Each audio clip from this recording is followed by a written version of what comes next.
prácticamente en los congresos de comunicación que hay en España, tanto temáticos, o sea, de sociedades temáticas como las sociedades generales, como la IC, etc.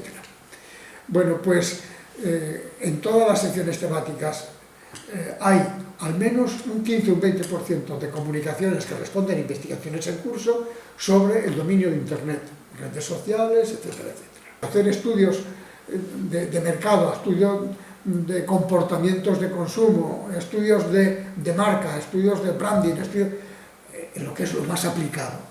Hoy día no se puede hacer todo eso olvidándose de Internet.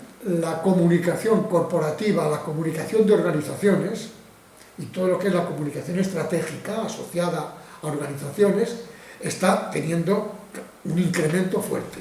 Además, cada vez necesitan más de profesionales de la comunicación, no solamente las empresas, las instituciones, por supuesto, las instituciones incluso tanto políticas como de cualquier tipo, pero incluso hasta las ONG, los movimientos sociales, ya no pueden prescindir de los especialistas en dirección de comunicación.